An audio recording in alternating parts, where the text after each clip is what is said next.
దేవునికి మహిమ కలుగుగాక.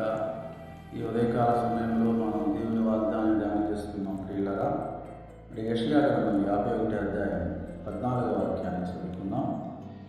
కృంగబడిన వాడు త్వరగా విడుదల పొందును, అతడు గోతిలోనికి పోడు, చనిపోడు, అతనికి ఆహారం తప్పదు. దేవునికి మహిమ కలుగుగాక. మరి ఈ వాగ్దానాన్ని మనం చూసినట్లయితే దేవుడు ఉంటున్నాడు, కృంగబడిన వాడు త్వరగా విడుదల పొందును. మరి తమిళ భాషలో చూసినట్లయితే సరైపట్టుకోనవరడు అనే మాట అంటే వాళ్ళు చెరలో ఉన్నారు. చెరపట్టబడిన వారు వారి త్వరగా విడుదల పొందుదురు అని దేవుడు అంటున్నాడు. కాబట్టి ప్రియులారా, మనము విడుదల పొందడానికి కొరకై మనం కనిపెట్టుచున్నాము. మరి ఉదయకాల సమయంలో బంధించబడిన స్థితిలో ఉన్నావా? అప్పులని బాధలో విడుదల లేకుండా ఉంటున్నావా? వ్యాధి అనే స్థితిలో నువ్వు విడుదల పొందలేకపోతున్నావా? వాక్యం అంటున్నది, అతడు గోతిలోనికి పోడు, చనిపోడు, అతనికి ఆహారం తప్పదు అంటున్నాడు. చనిపోడు, గోతిలోనికి పోడు. మరి ఇంకా ట్రాన్స్లేషన్లో చూసినట్లయితే మరి అతడు చనిపోడు అంటున్నాడు. ప్రియులారా, మరి ఏ స్థితిలో నువ్వు బంధించబడ్డావో ఆ బంధకంలో ఉండి నువ్వు చనిపోవటం దేవునికి ఇష్టం కాదు.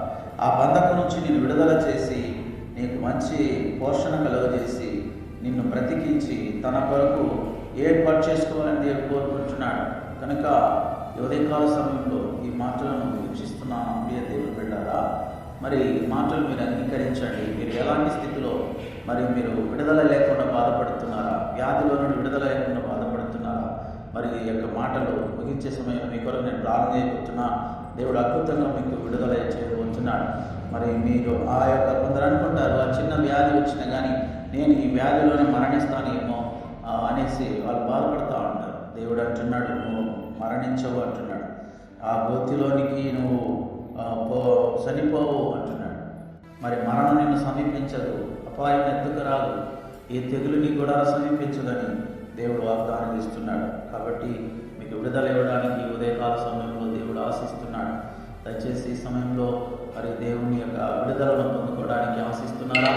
ఈ సమయంలో మీరు కన్నులు మూసి ప్రార్థన చేసుకుందాం. కన్నులు మూయండి. దేవుడు సర్వశక్తి గల దేవుడు. ఈ యొక్క ఉదయకాల సమయంలో విడుదల కోరుతున్న సహోదరి, విడుదల కోరుతున్న సహోదరుడా, నీ జీవితంలో బంధించబడిన వ్యాధి అనే బంధకాలు ఉంటున్నావా? ఎలాంటి అప్పుల్లో కూరుకొని పోయి ఉంటున్నావా? అందులో నేను మరి మరణించకూడదు అని దేవుడు నిన్ను బ్రతికించి నిన్ను ఆశీర్వదించి ప్రతిరోజు నిన్ను పోషించాలని కోరుతున్నాడు. తండ్రి, నువ్వు సహాయం చేయండి. నీ దాసులు ప్రభువా, ఈ మాటలు వింటున్న ప్రతి ఒక్కరు కూడా సంపూర్ణమైన విడుదల పొందినట్లుగా వారిని ప్రతిరోజు మీరు పోషించి బ్రతికించి రక్షించి కాపాడమని యేసు నామములో ప్రార్థించి వేడుకొనుచున్నాను తండ్రి. ఆమేన్.